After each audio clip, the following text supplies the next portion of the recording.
Good evening friends. நம்ம இன்னைக்குள்ள video செஷன்ல NCERT 7th standard motionங்கற சாப்டர்ல இருந்து ஸ்பீட் பேசிஸ்ல ரெண்டு क्वेश्चंस பார்க்க போறோம். ஆல்ரெடி உள்ள வீடியோ செஷன்ஸ்ல நான் ஒவ்வொரு क्वेश्चनா எப்படி ஸ்பீட் பேசிஸ்ல क्वेश्चन கேட்டா நம்ம செய்யணும். ஒன்னு வந்து ஸ்பீட் கால்குலேட் பண்றது, இன்னொன்னு வந்து டிஸ்டன்ஸ் எப்படி கால்குலேட் பண்ணலாம் அப்படினு போட்டிருந்தேன். இந்த வீடியோ செஷன்ல நம்ம ரெண்டு क्वेश्चन இது ரெண்டு பேசிஸ்லயும் பார்க்க போறோம். ஃபர்ஸ்ட் क्वेश्चन என்னன்னா a spaceship travels 36000 km in 1 hour.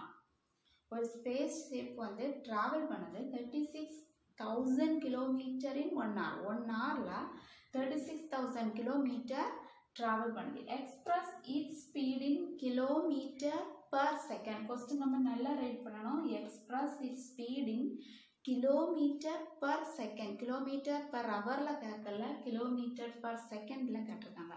இப்போ 1 hourங்கிறது எத்தனை மினிட்ஸ்? 60 மினிட்ஸ். இப்போ 1 hourல எத்தனை செகண்ட்ஸ் இருக்கும்? 1 hour equal to 60 மினிட்ஸ்னா நமக்கு தெரியும். இப்போ 1 hourல எத்தனை செகண்ட்ஸ் இருக்கும்? 60 into 60 seconds. That is equal to 36,600 seconds. நமக்கு ஸ்பீடோட ஃபார்முலா தெரியும். What is speed? Speed equal to distance by time.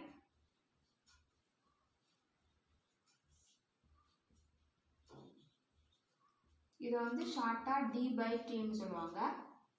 இப்போ நமக்கு டிஸ்டன்ஸ் என்ன கொடுத்திருக்காங்க? 36000 km. Distance of spaceship equal to 36000 km. இப்போ நமக்கு ஸ்பீட் கால்குலேட் பண்ணனும். டிஸ்டன்ஸ் தெரியும். 36000 km dividing by 3600 seconds. என்ன பண்ணலாம்? இந்த 0 கேன்சல், இந்த 0 கேன்சல், இந்த 36 கேன்சல். இப்போ 10 km per second. இதான் வந்து ஸ்பேஸ் ஷிப்போட ஸ்பீட் என்னது? 10 km per second.